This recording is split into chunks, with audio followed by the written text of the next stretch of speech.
So, the referees had some money and parlays on this game, huh? That was kinda crazy. In the second half, overall, it was absolutely absurd. The amount of foul calls that were called for the Grizzlies and not on the other side, and just overall the ejection for Draymond and the prolonging of this game in the fourth quarter was just absolutely absurd. The Grizzlies made it, 5-point game, which covered the spread in America, so that's fucking hilarious. I don't know what to tell you about that, but it was an ugly ending to the game, because, the game was still over. And, of course, the Grizzlies, you want to have the as good of a point difference as you can, because that matters here in the NBA Cup, so it made sense why they were playing so hard, but the referees were crazy. That's the first thing. Draymond got ejected, like I said, and it was absurd. It was truly absurd, and thank God we won this game. We are now 2-0 in the NBA Cup, but first and foremost, we have to talk about Lindy playing in the starting lineup instead of DeAnthony Melton, who suffered a sprained ACL. We don't know the news completely yet. How long will DeAnthony Melton be out? What type of tear it is? We heard sprained ACL, but we don't know the details yet at all. The timetable for return, how many games he could miss, how long will it be? We just don't know yet. But it's a shame, because Melton fits this starting lineup like a glove. But Lindy Waters got the place.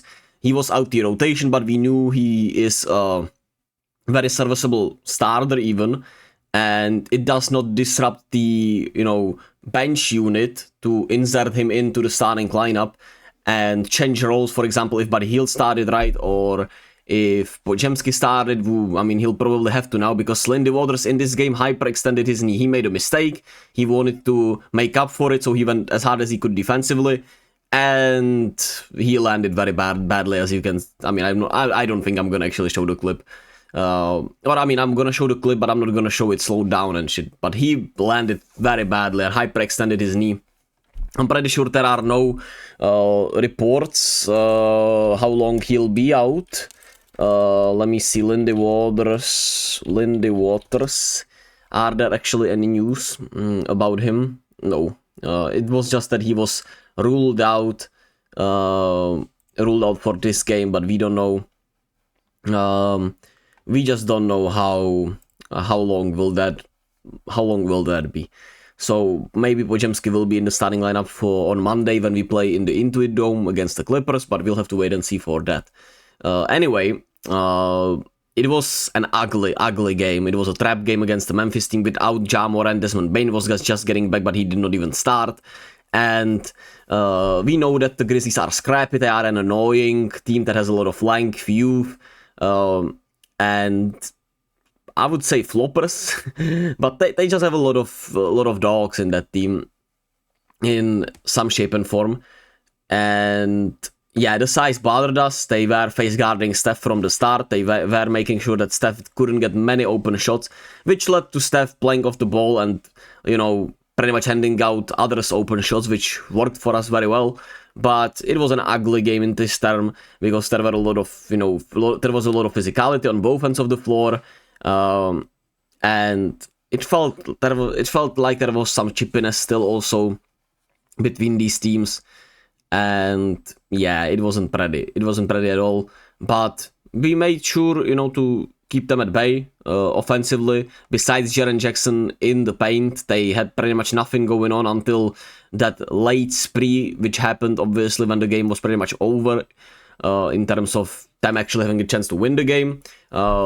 Besides some bullshit shots from Marcus Smart and Zach Edey looking like a sniper from the 3-point line, we were doing really well. But obviously Edey and Jaren Jackson are annoying for us because of their size, and Edey was really good off the bench, and Desmond Bane was really good off the bench for them. But for Memphis, I'm really scared about just their team is as injury prone as it gets. But the pace played actually advantage for us, because we were able to once again use our great hands, use our just really great defense to get into the passing lanes, get into the transition offense, which led to a lot of easy baskets. And our transition offense and defense has been really, really good, which is awesome and just great. And the pace in this game really favored us, because we were playing as fast as we could. And yeah, there were obviously some mental lapses from us, but it led to a lot of good shots for us against this scrappy Grizzlies team that was really making sure Steph wasn't able to take over this game.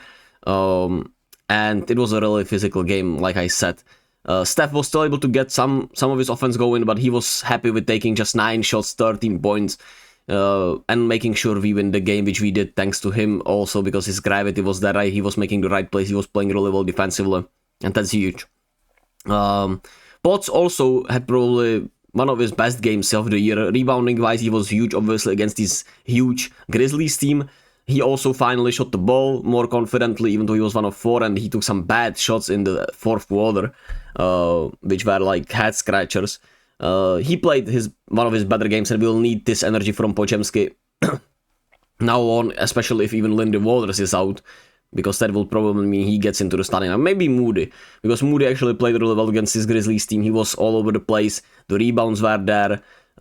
Defensively, him and Kuminga both aren't where you want them to be, but hey, they did a pretty good job still, even though Kuminga really struggled with his offense today, which, I mean, it happens, right? It was just an off night offensively. He also struggled fouling-wise because he got called for 5 fouls, which I would say at least 3 of them weren't, as much of fouls as, the referees were just... I don't know where, but the referees were somewhere out there on something. Let's just put it that way. And it was a foul fest, like I said. But we were playing with more energy. We were actually just playing like the better team once again. And Draymond continues to look great offensively. The 3-point shooting really impresses me more and more because he started like 0 for 3, I'm pretty sure. And he still hit 3-pointers, 3 of 7 on the night. And didn't lose any confidence, even though he missed his first 3 shots from the 3-point line, which is huge. Wiggins, while he was 5 of 14 once again. I like the shot selection. I like the energy on both ends. Defensively, he was really good.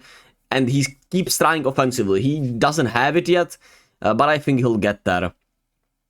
He's been kind of struggling offensively from the field, but I think he'll get there.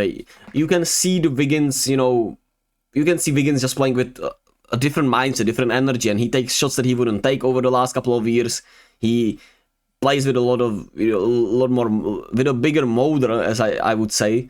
You can just feel him on the court, even though, he wasn't having a great shooting night. He was still really impactful, which is huge.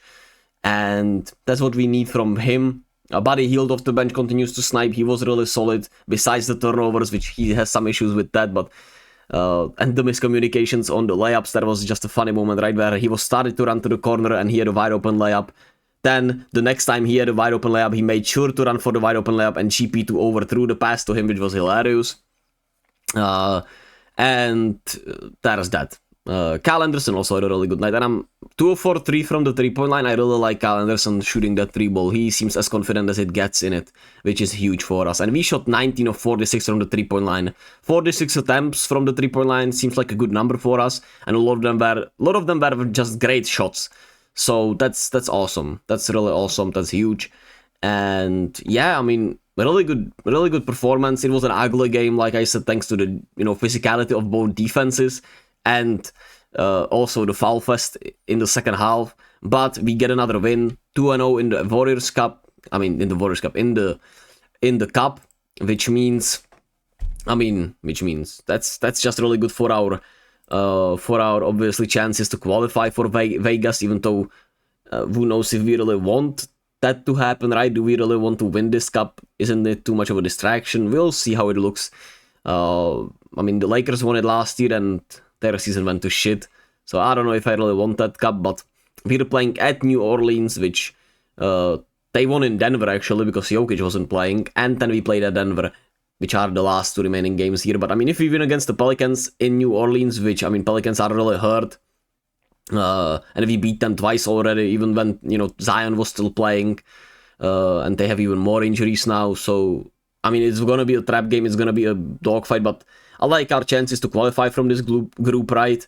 And this is next Friday, so we'll see how it goes then. Nothing else to add here. Yeah, sadly no one really watches these anymore, which makes me a little sad because I really wanted this to work out for me, but at least I can still yap about ball. And yeah, hey, the vibes are great for the Warriors. That's what matters to me more than anything. I hope one day there will be some community for me where I'll be able to just talk about ball and people will like to talk ball with me on here on the internet, but it's just not yet meant to be, but eventually it will be, I believe that. Anyway, thank you all for listening, if anyone did. Be kind to yourself and others as always, be gentle with yourselves, try to find what you love, try to pursue that, and yeah, stay woke. Goodbye.